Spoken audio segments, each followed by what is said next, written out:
It's 7 minutes past 7. I like catching it at this time, so I can get the 7 minutes past 7. Hi, Michael. Hi, Spiky. Hello, everyone. Sorry, Oh, was my mic muted? your mic was muted. Thank you for that.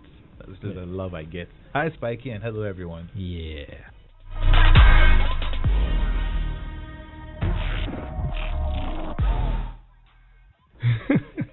I was about to say welcome to Geek Squad at that moment, but the Geek Squad beat always shuts me up. Yeah, it's a banger. It is though. Mm-hmm. That's my new ringtone. I was thinking of doing another one, but then I was like, nah. Can you improve on perfection? Well, I like that because then that takes us to Apple. Yes. If you're listening to us, and if you have been listening to us, this show is Geek Squad, and we talk tech. We talk a lot of tech.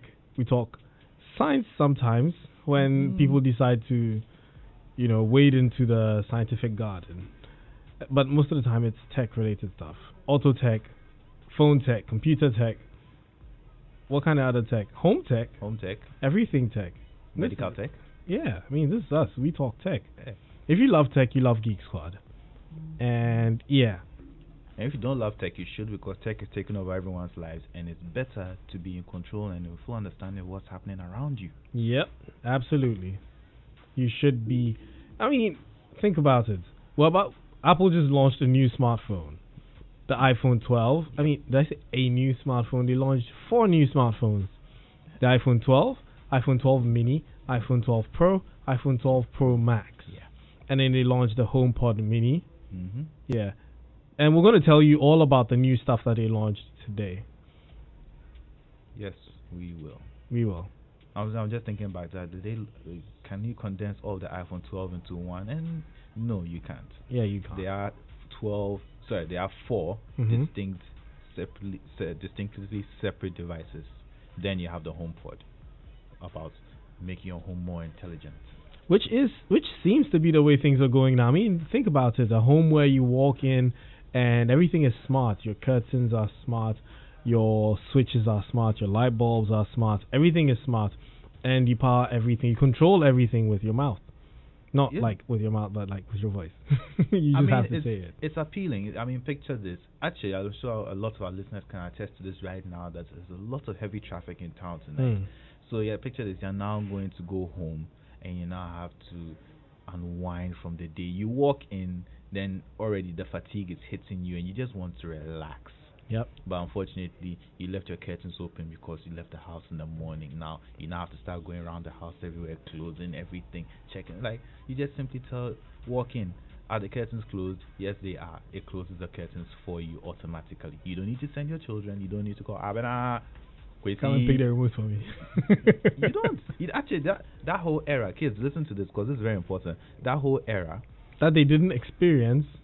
Oh, they didn't. They didn't experience. The kids nowadays didn't experience. Kwabena, bring me the remote. Bring me the remote. Where's the remote? 1 inch away from their hand. They didn't experience that. When they're dozing off, TV remotes in hand, watching a match that is 10 years old. And you want to switch and you can't switch. You touch it, so they touch a wake up. No, I'm watching that. No, yes. Or you get the proverbial reset knock. Yep. Anyways, so the Apple devices. Apple has been a company that has strived for perfection since its inception, and the fact that I'm rhyming, yeah, man. It works. It works. Yeah. I couldn't continue the rhyme, so I had to enter with something else. No, you have to give them credit. They've worked hard to give themselves this reputation of perfection. And admit, a lot of us in the geek space know that no, it's not quite true. They are sometimes controversial, sometimes confusing, sometimes geeks. Yes, they are. But the broad appeal that an Apple device has is undeniable, and it's part of the brand image they've consolidated over the years, especially since their rebirth with the late departed Steve Jobs. God bless his soul. Today I'm not going to be an anti-iPhone guy. I'm going to be a very pro-iPhone guy. Which is kind of it's slightly disappointing because you'd expect that, given it's not underwhelming, the launch of the new iPhone 12 and the HomePod. It's a lot of interesting things, but someone did make a point online that it's a different level of wow from when the iPhone 10 was launched. Right. Or even, you could even say when the iPhone 6 was launched. Yes, when the iPhone 6 was on, when the first iPhone, there's different levels of wow, and every year it scales back, and the 12 is a new step in there. Yes, it's an upgrade. Yes, it's far more powerful. In some cases, at least 4 times as powerful as the previous generation, and it's massive. But you know, unless if you are a geek and you are keeping up with specs, you look at this stuff like, a slight upgrade. But if you're not, and you're the average consumer, look like, yes, this may be the phone for you. In fact, if you are coming from a non-previous generation iPhone 6, 7, 8 that you've not bothered to upgrade, maybe if you have the money to spend for it, now is a good time to upgrade to the new iPhone 12. Although we do have to talk about what's in the new iPhone 12 before we can start talking about upgrades. I think that's a great segue. So we did mention that there's an iPhone 12, a 12 mini, which is a smaller version of the iPhone 12. And welcome, Winston. And thank you. There's an iPhone 12 mini Pro and an iPhone 12 Pro Max. So if you're looking at it in ascending order, it's iPhone 12 mini, iPhone 12, iPhone 12 Pro, iPhone 12 Pro Max. Wow. Max at the top, which is a big one. The one thing I don't like about it, aside the new features and everything, is the fact that it's getting bigger. And yes, I have big hands, but I want to use a phone, not a tablet or semi-tablet. So let's start from the bottom. iPhone 12 mini. It's basically an iPhone 12 but smaller. Yeah, how much smaller? Considering that they had to open the thing James Bond style. with 3 briefcases. You know, that particular scene was very interesting for me because in the James Bond movies, the new one, it's actually sponsored by Nokia. Oh. Wait, which Nokia? HMD Nokia. No, he's asking which Nokia, as in Nokia HMD or Nokia that we knew before Nokia became Microsoft. No, like the new one. So HMD Nokia.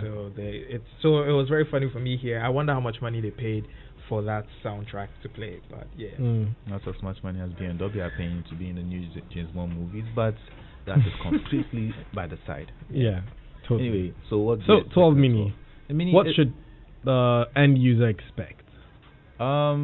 If you've seen any iPhone from the iPhone 6, 7 or 8, physically it is roughly that size, slightly smaller with a bigger screen, and all the same features, aside the size, aside of it is much smaller, it has the exact same features as the iPhone 12.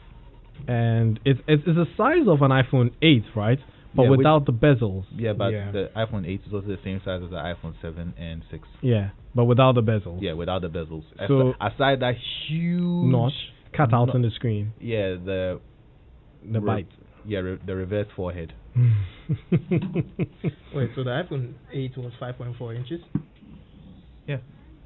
I feel like it was small. No, sorry. The iPhone 8 was 5.7, as was the 6 and 7 before. They were all 5.7 till the 10 came, and then they jumped straight up. Yeah, so I feel like Apple was just trying to capture the iPhone 5, because iPhone 5, this 12 looks like the 5. And the 5 was one of their best selling because of the build factor, build quality, and build size. Funny enough, my mom, recently I went to visit my mom, and then she actually had an iPhone 5, and she wanted it. I was like, isn't the software updates for 5 dead right now? So I told her to keep it. In a couple of years, it could probably fetch a lot of money on eBay. What, is it brand new? Yeah, it's brand new. It's wow. Is it? The box, yeah. Oh, it will catch all the money on eBay. Yeah. Well, once upon a time, Mr. Who's the Boss was buying all old phones to review them, so who knows? Yeah. In the near future, our grandchildren would want to see what an iPhone was like when they are on iPhone 50 and we're on. They'll probably change their name by then. They would have to come up with something better than numbers. Yeah, X5 Pro Max. Oh gosh.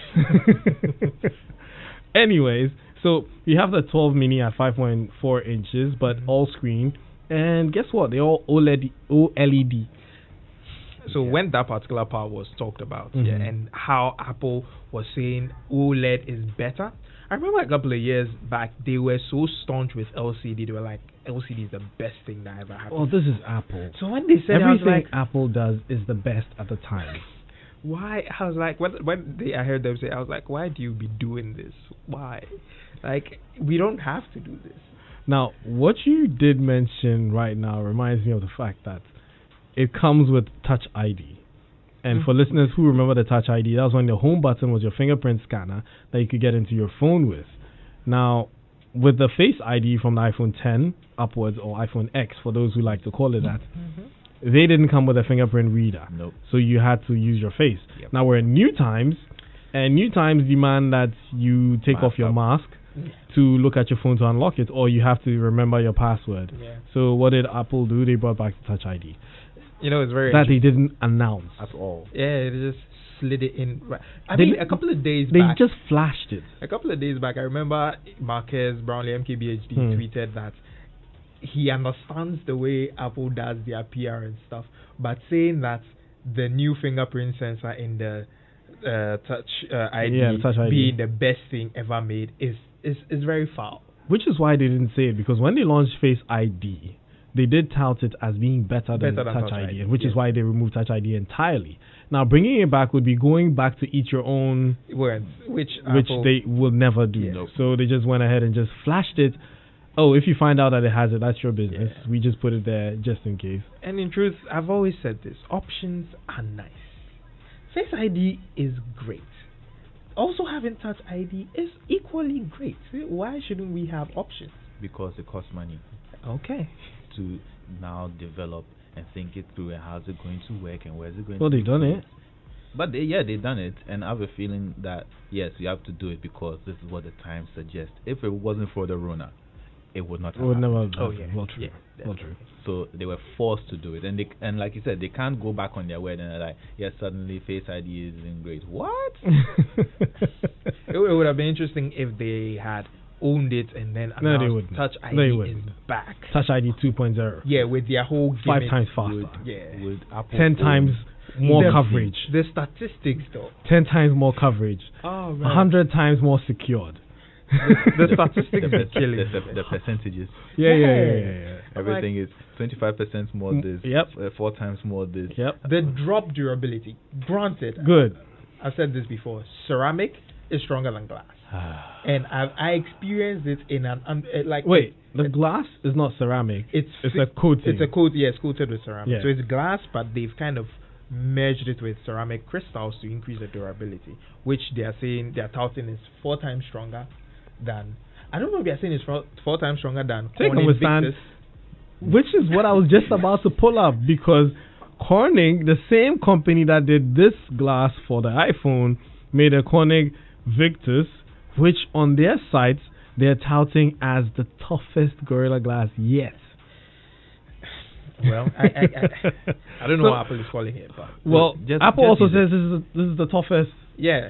So just use a case. You know what I like to think, or what I like to believe? It's the same thing, just different names.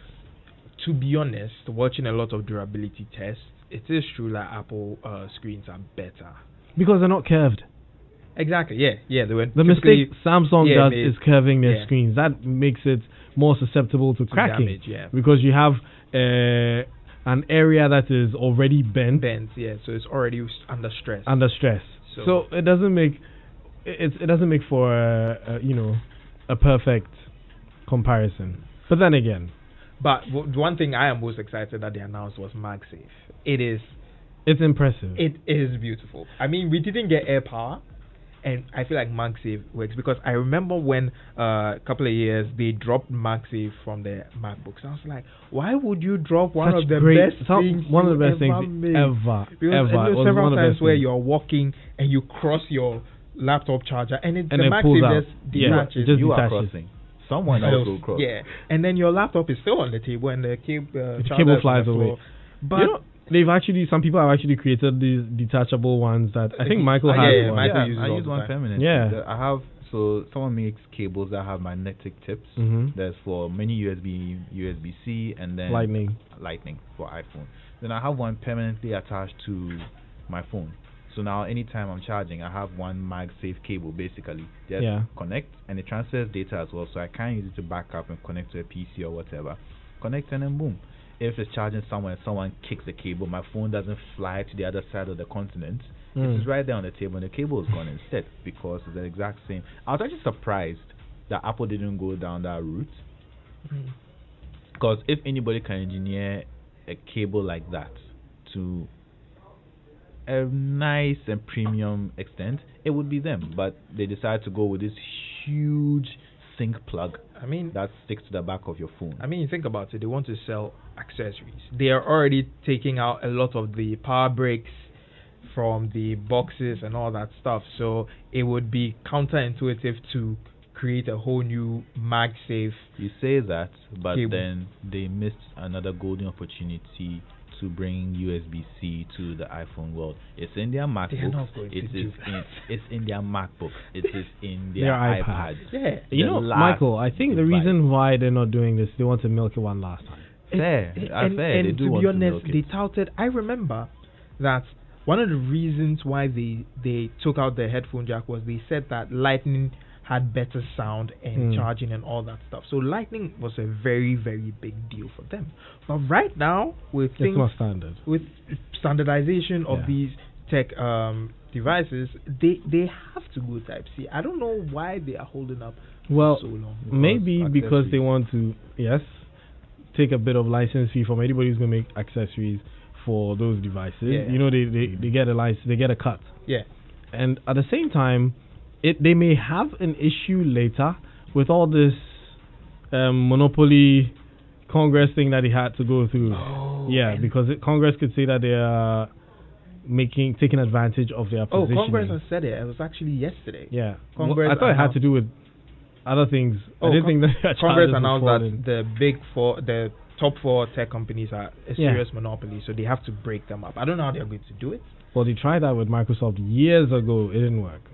I really don't know how they're going to do it. Presumably they got better lawyers Because, now. to be honest, I think about it sometimes. I'm like, Google played a great card. Parent company is Alphabet. And all these subsets are individual companies on their own. So they are pseudo broken up. So I don't know how. They're going to break it up into more pieces. I don't know if the smartphone making division of Apple will be a company on its own, and the OS would be a company on its own. So all of them pay individual tax. I really don't know how. It might not happen. It's all just talk. It might not happen, but we live to see. That's legally. I think. Well, we digress. Yeah. So there was something that was an indication of the future. Now the first iPhone to come with 5G. Well, you see, and it will not kill you or your pets. This is very interesting. I like how all the smartphone companies are pushing 5G because of its capabilities. And unfortunately for us in Ghana, we'll probably see it later in our life. But here's the interesting part. When 4G came back then, see how every phone, Motorola this 4G, HTC this 4G. Now, all of a sudden, we've gone to the 5G era where everybody's phone is also brandishing a 5G, badge. Now, the question is, will 5G be so revolutionary that the name would stick? Because 4G at a point in time they dropped it. Yeah, they did drop. Oh yeah, they dropped the moniker on the devices. So how revolutionary will 5G be to make the 5G moniker stick for long? Honestly, where everyone is going to be saying, "Oh, this one 5G," or is it just?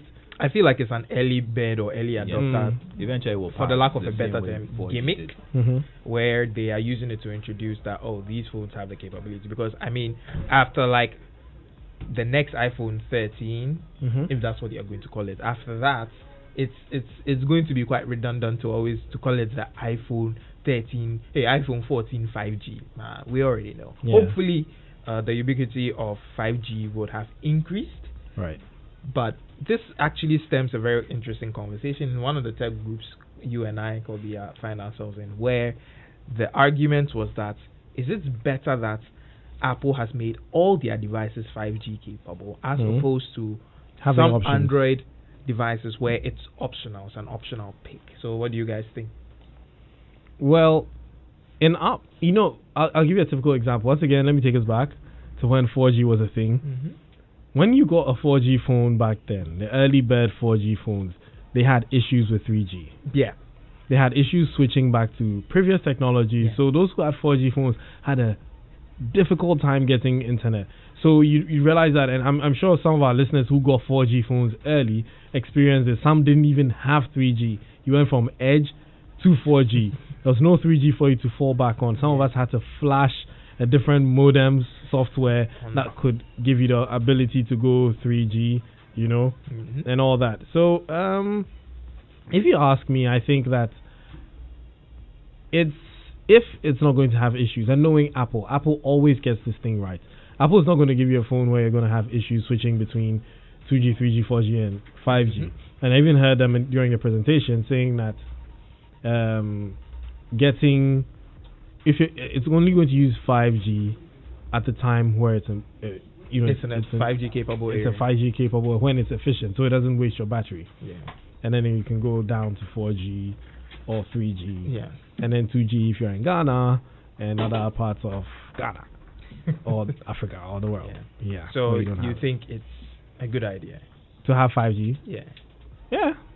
No, like to have all your devices being 5G capable, because in this part of the world we get the 4G variants of some Android phones and they are relatively cheaper than their 5G counterparts, and like we don't know when 5G is coming.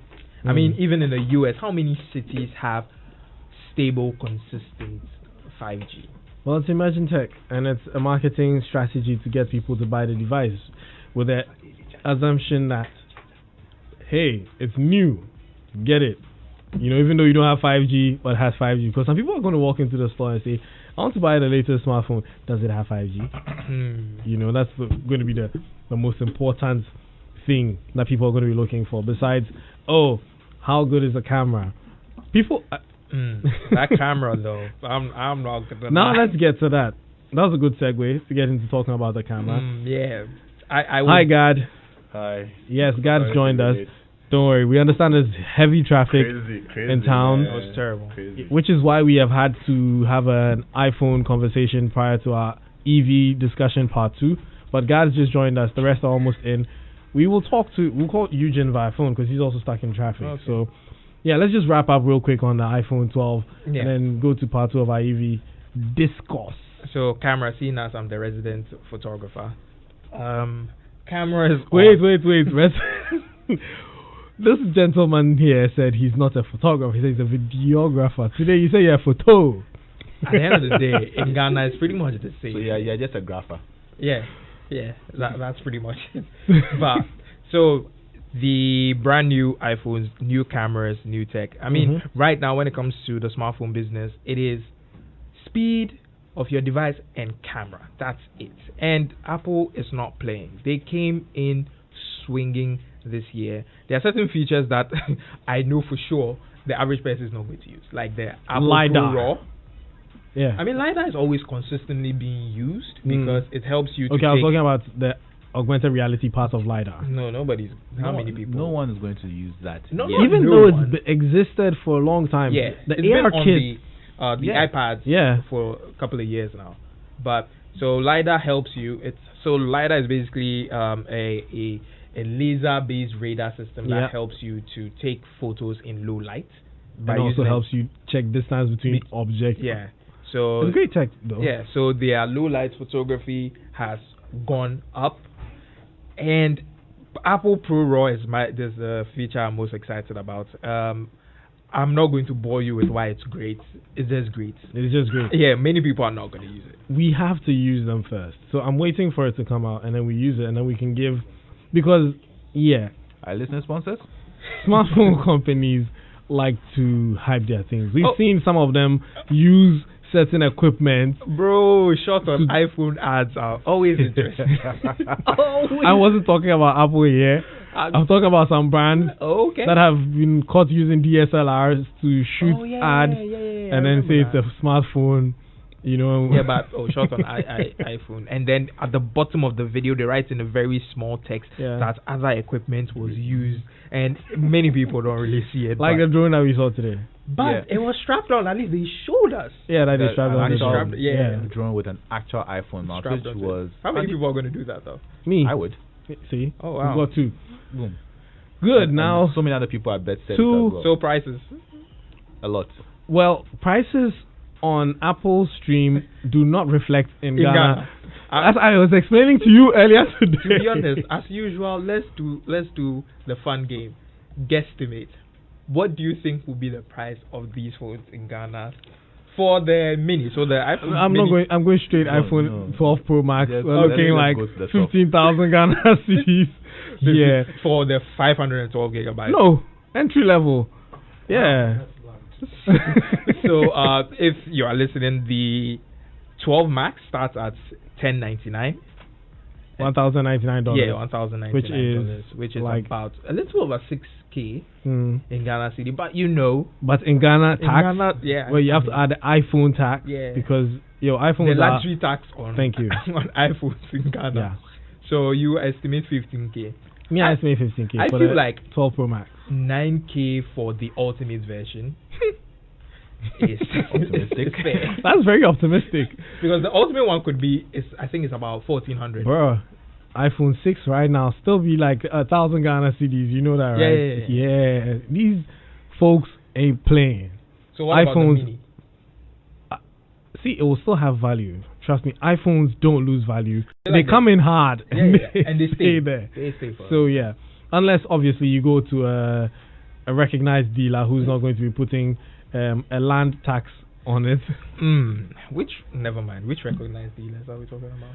Anyways, so yes, 4 minutes after 30 of 7 of the hour of 7. Spiky, can we take 2 minutes to quickly gloss through the HomePod Mini? Oh yeah, I like intercom. That's all. I don't know. I feel like intercom was slightly gimmicky for me, if you ask me. But you see, HomePod sounds exciting till you realize that there are not a lot of IoT devices that are Apple HomeKit capable, because Apple is so stringent about security. Yeah. So, like, if you buy a HomePod, know that you are limiting. HomePod 2 costs $99 for one. Yeah, for one. I actually want to hear the sound because they're touting it. Yeah, that's good sound. That was actually one of the pluses, the good sides of the previous HomePod. They talked about that it had very, very good sound quality. But it is Apple. Apple always has some of the best sound. Yeah. I mean, the earphones, I remember back then, the iPod earphones were a thing to have. Everyone was looking for them. Those white things wrapped in those white plastics. Yeah, I'll never forget. Those were the days. So if you're looking to automate your house and you're an iPhone user and you want to, I wouldn't say suffer, but like basically go through a lot of hoops because not a lot of devices are compatible. You can get the HomePod.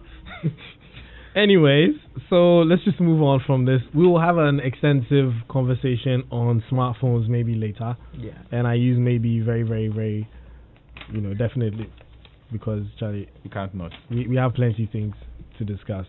Now, last week we were talking about electric vehicles, and we had a whole lot of questions coming in with people wondering whether Ghana was ready for EVs. And we had God, we had Joshua, and Winston and Michael, as usual. And Eugene from Solar Taxi will be joining us today. Yeah. Via phone, because he's stuck in traffic. And we're going to be talking more about the electric vehicles, because it sounds like something that's interesting, something that everyone should be driving. I mean, we saw an electric motorcycle. Yeah, a few days ago. Yeah, a few days ago, and I was interested. Yeah. So, yeah, let's get on with it. Before that, let me just read some of the messages from, but I've got some here. So, this one's from AJ from Burma Hills. She says, let me say that we are a million years away from handling electric cars in Ghana. We can barely get our public transport system together. So this venture, my 2 pesos. Hi, Eugene. Hi, God. Hi, everyone in the studio. Let's get on with it. Hi. Yes. Hi. So, the opening line of this conversation was, we're millions of years from having electric vehicles in Ghana. Eugene, you are a few minutes away from electric vehicles, right? Hi. Yes, Eugene, can you hear me? Yeah, I can hear you. Can you repeat your question again? Yes. So I was saying that the opening statement for this conversation was that listener says we're millions of years away from handling electric cars in Ghana. But knowing you and where you work, you are just a few minutes away from electric cars. What I can say is that I'm literally in one at the moment. Oh, you're in an electric car? Yeah. How much range do you have left? Is that a charity go? What's the battery power left? What's your percentage? Okay, currently, I have 215 kilometers to do. Okay. Basically, you can go to Kumasi. So with that 215 kilometers, you can go to Kumasi? Yeah, Kumasi is, almost. Wow. Kumasi is 264. Kumasi is 245, so okay. Yeah, I mean, I can get closer. You can get close before you have to charge? Yeah. So that means you have a power bank in your car? Yes, it also comes with a power bank, a battery start. That's interesting. Oh, wow. Yeah. Okay, now I want more information. See, now we are excited. The car excited. I'm driving currently is an SUV, and then it's on a full charge, it's 400 kilometers. Wow. So on a full charge, you can pretty much go to Kumasi and then come back, exactly. Towards home, almost get home. That's interesting. So that means that we're not millions of years away from having electric cars in Ghana. Not at all. Okay. Now I want to know your experience with electric cars. How long have you been in this electric car, ecosystem, for lack of a better term? I don't want to say business because it's not yet a business. Okay, so the company which I work for, Solar Taxi, right. We are currently trying to introduce electric vehicles. So timelines, we've been doing this for quite 1 year and some few months. Right. And your experience so far? Oh, driving an electric car is very nice. It's smooth. I mean, it's fast. It's an easy drive. It's even way faster than most of these internal combustion vehicles. And then in terms of maintenance, it's low on maintenance. And then I don't buy fuel. I just drive. I don't think about fuel. So in all, I mean, it's good. But it requires you to understand the range. Because exactly. like with your, I think people are used to knowing that, if I buy 100 Ghana cedis in my car, 100 Ghana cedis of petrol or diesel, I know that I can go to maybe Spintex and come. And then those who know their cars, they know when the needle is on E, they still know where they can go, how far they can go. These are all gymnastics. Which is why I'm coming to the fact that on the ground. Yeah, I mean, we know a lot of people who I know a friend of mine, Kwame Skills. He was, so it became a term, skilling. You know what's even more interesting? Yeah. Recently, this is just a segue. Yanni bought a Porsche Taycan. Yes. And he was very excited. And he asked that same question to the. He was like, "So if it's empty, how long can it keep going?" Yeah. And he said he's going to that. He loves doing that. He loves getting his cars when it's on E, seeing how far it can go. Yeah, he wants to kill the car. Like Matt Watson did with the Volkswagen Up. Yeah. Where he drove the car till it died and then used a regen braking to manage to move it a bit. So, we learned a bit about that. Now, the most interesting part over here in Ghana is that a lot of people do not understand distance. I've noticed that if you tell someone this is about 10 kilometers away, they can't tell. They can't compute that in real terms. So, is that going to be a learning curve for people getting electric cars? Eugene? Yeah, I mean, yes, it's going to be an learning curve because, as you rightly said, most people in Ghana do not understand and they don't know when they are moving from point A to B, they are covering this kilometers. For example, most people know that when you are going to Kumasi, you are covering over 245 kilometers. But when you are in Accra, most people do not compute that as to say they don't know the range in which they are covering. But when they are traveling, they do that. Even in Ghana, especially. Electric cars, can you hear me? Yeah, I can hear you. Yeah, so with electric cars, for example, what it normally does is that it shows on your dashboard the kilometers in which you are covering. So when you are using these cars, it will also inform you as to the range, the route, and all that. Okay. But people know how to use Google Maps, right? My colleague she also wants to add some keywords. Okay, cool. You know what's funny when you talk? Hi. Yeah, hello, I'm Tracy. Hi, Tracy.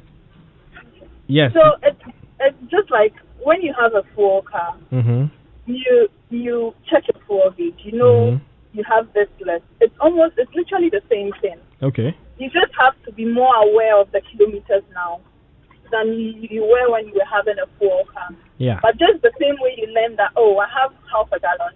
I know where this gallon is going to take me to. It's the same way you get used to it when you have an electric car. Right. Yeah. Now, and it's easier. We are using a smart car, so with your phone you could just compare, like just check the kilometers, and then you will know how far you have to travel. Okay. Cool. I like that. Now, God, this is coming to you. So I know the range that I'm going to cover. I know how the distance, everything. And I was actually going to mention how in Ghana we know that Kumasi is a 4-hour journey. We don't know it's a 245 kilometer. We know it's a 4-hour journey. I was going to say that it's getting to a point where we have to create a new system in the number of junctions it will take you to get to your destination. Yeah. People understand that. People understand that. But so now here's the thing. Okay, so I know that it can carry me. My car has about 100 kilometers range. Now my challenge would be when I've covered that 100 kilometer range and I run out in some bush. Okay. What do I do? You know, because with a combustion engine, I will be looking out for the next petrol station to fill in. Yeah, the 1 gallon. But if I find a petrol station, I can fill my tank. Yeah. But here's the case: I might have to find somebody's house and then park and then say, "Well, can I charge my car?" Which may be a bit of that conversation may take. I think all the things you have been saying, they can be summarized in one context, which is that all this is a reaction to a lack of ecosystem support. Okay. Do you get what I'm saying? So this whole thing that you have to check, by the gauge, even though it's empty, it means that I can get here. It's all a reaction to something. So we are forced to adopt abnormal means of solving the problem, and we are going to the point where the abnormal has now become normal. You get what I'm saying? Which is Ghana in summary. Good. Now, there's one thing that you did not mention, because from the last conversation, it's clear that some people are actually thinking about buying these cars. You see, the first thing when you're talking about range is the standard that is being used to estimate the range. All right. I can tell you the electric car I'm selling is 400 kilometers. Okay. But you see, the question you must ask the person is based on which standard. We have the NEDC standard. We have the WLTP, what is currently used in Europe. The NEDC was what was used at first. Now they are using WLTP. Then we have the American EPA standards. Of these standards, the most realistic is the American EPA standards. Okay. Now, why do we have such, varied standards? Well, because for a long time, the talk about when it comes to mobility has been about efficiency and emission standards. I'm sure you are aware of the Volkswagen scandal. Dieselgate scandal. Now, the thing about electric vehicles is a disruption, right? It means that the language changes. And the most important thing you have to consider when you are thinking about buying an electric vehicle is the efficiency. In other words, how much can I go for a given battery size? Okay, there's a lot of mumbo jumbo that has to go along with, but that is the main thing for the non-technical person. What is the battery size of this car, and what is the range? And for the range, find out. For example, if I tell you my car is 400 kilometers and it's on the NEDC cycle, the real world range may easily be 300 kilometers. If it's on the WLTP, it may be better. Wow. But the real range, you will get it based on the EPA standard. For example, if you check the Porsche Taycan, the WLTP range was what they announced when they launched the car. Now, when they went to America and they used the EPA test cycle, they realized that the actual EPA range was lower. So if you are buying an EV from Europe, you ought to be extra careful. You have to find out, especially China. You have to find out. No, the documentation will come with it. Yeah. But because of new technology, some fast talker somewhere can just come and bamboozle you and tell you that, oh, my car, oh, don't worry, it's 300 kilometers. You can go to Kumasi and come. But he is talking based on what? The WLTP standard. So if you ask for the documentation that comes with the car, it will be stated there boldly. So that's another exam that you have to take before you buy a car. It's not an exam. It's because when I came here, you're talking about phones, right? Yes. Before. And I like that you brought Steve Jobs unleashed the iPhone. Most people don't know anything about megabytes, screen size, camera, megapixels. Do you understand what I'm saying? You see, what we are talking about is a step change. All right. Now, a step change means that you need to learn new metrics. A step change means that even the business models ought to change. Last time I made reference to that. You know, currently our ecosystem, we have the situation where for every liter of petrol you buy, somebody is making money out of it. He has a gauge, and is charging you for each liter of petrol. But in this new model we are going to, that model will break down. So you now have to invent a new business model based on a new ecosystem to profit. So therefore, even the language you have to accept. That is the reality. All right. So we are going to talk about watt hours. That is basically the amount of energy. We are talking about efficiency. You know, we are talking about power. A new language. Which I very much agree with you. But here's the case in Ghana. You see, these numbers are going to evolve from what exists already when it comes to the internal combustion engines. But I don't see people buying cars in Ghana based on MPG ratings or emissions. Yeah. People are buying cars based on the fact that it was Pia. I'm coming on. What are the costs of spare parts? For instance, you say you want to buy X brand of cars. People are like, hey, the parts are expensive, so don't buy it. It's about affordability. Exactly. So Africa, let me tell you. So that's where I want our electric cars affordable to run in Ghana. Okay. I think that should be the... Okay. So in our work as African EV, we realize that there are 6 reasons that people give as barriers, mental barriers. People complain about the range. People complain about the costs, what you're talking about. People who talk about the infrastructure. People talk about variety. People talk about performance. And people talk about electricity availability. I think last week we made clear performance. Now, when it comes to costs and range, I was telling you last week that the main price component of EVs are the batteries. And Tesla has demonstrated that now they have the technology and they're just ramping up to make affordable batteries at scale available, which means that all of us, we are going to be happy. The car that Eugene is in, we actually had a review with them on that race on our podcast. That car is using lithium iron phosphate. All right, batteries. That is an affordable form of battery. All right. I think these phones, most of them are using some nickel-based cathode batteries. All right. The old ones, the new ones are all lithium. No, it's a form of lithium. When you say lithium ion, it's a combination of chemistries. We have nickel, manganese, cobalt. We have nickel, aluminium. I mean, all manner of computations. But what makes them lithium ion battery is that the ion that carries the energy is lithium. It moves from cathode to anode. Now, so these are the first thing. The range to cost ratio is coming down, and it's coming down fast. In 2 years' time, it is going to be possible to have an EV that's going to be cheaper than than a petrol counterpart. Now, the other thing, they talk about variety, more variety coming. When it comes to infrastructure, this is the big one. Now, for all of you listening, I'm coming to give you some numbers. or some data. Ghana electricity penetration is 82%. Right. That is very high. Because our place is Africa. If you have to compare to Nigeria, Nigeria has 54% penetration. The population is around 200 million, which means that about 2/3 of the population of Ghana in Nigeria doesn't have access to electricity. So we don't have an infrastructure problem per se.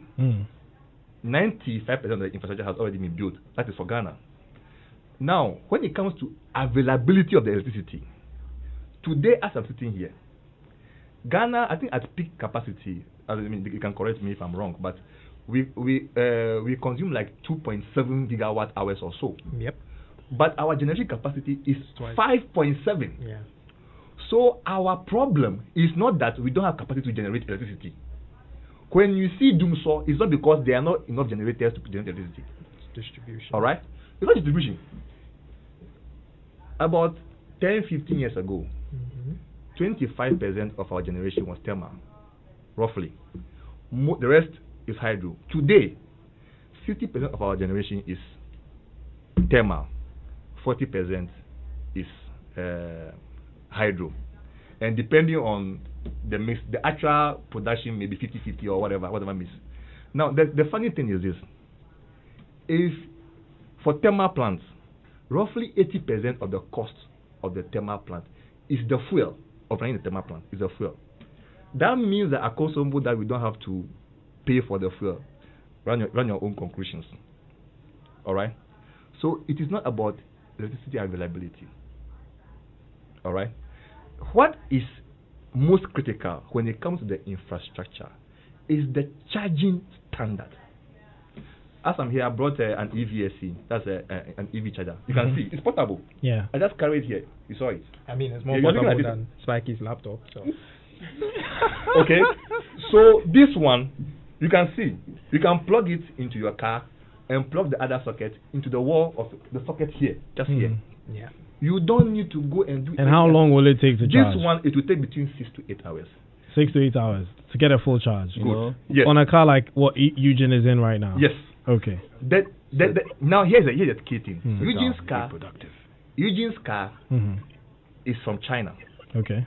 Because it's from China, the plug is a GBT plug. This EV, the charger I brought here is J7072. Okay. This is the American plug, the plug. Like the way you have the Android plug and we have the iPhone plug. Type C. Now you notice that everybody is going to what? Type C. Type C. Yeah. Because standardized. Yeah. Good. Now what is going to happen is that if we have bought an EV from America, it will have this one. Right. If somebody is also bringing an EV from Europe, it will have CCS2. This is CCS1. Okay. So now if you Spike, you want to set up a charging station. Problem. That means that you have to now triple your investment because you might have plugs for all 3 types of vehicles. Otherwise, you are cutting off 1/3 of the market. Right. I hope you understand.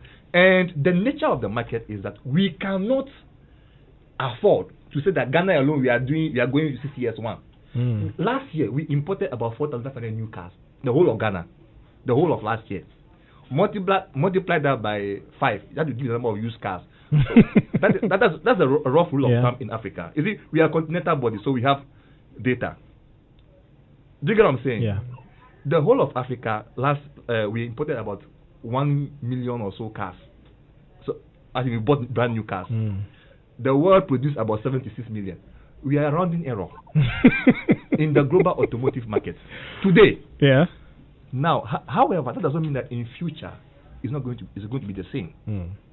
So what we need when it comes to infrastructure is a piece of paper, a pen, and the right authorities to sign off. This is the standard we are using across Africa. When that happens, the market opens up. Eugene's business will boom. You as app developers, I'm sure the app developers are listening to this. The electric vehicle is a platform. Yeah. Just as the iPhone was a platform. You can develop apps and you know that there's a huge infrastructure base to support it. Do you understand? So when it comes to infrastructure, I hear people say all manner of, I don't want to use the word I want to use, of things. We don't have to run around talking about this. What we need is the standard. Right. And African EV, we are really Pushing. in the process of actually working on a standard, a reference standard for Africa. But it's very, very hard work. If you are, you maybe you want to give an input, I'm using this opportunity to throw that thing out there. Get in touch with us. We can get in touch with us on Twitter or whatever channel, and we'll take it from there. So that is the main thing. I think I've covered basically everything. I was talking about that. So there is no problem when it comes to EVs. Now, there's another thing that I want to mention. Because the question last week made a reference to that about availability of skill sets. The right skill sets are available. We have people who know how to fix motors. We have people who know how to fix electronics. We have people who know how to fix computers, OS, apps. We have people who understand high voltage systems. What we don't have, okay, is the integration of these skill sets into an ecosystem tailored for these EVs. Right. So today, if my car is fault, I take it to a garage. There will be an engine specialist there. There is a body specialist. There is a electrical person, or they can call an electrical person. Yeah. Do you understand?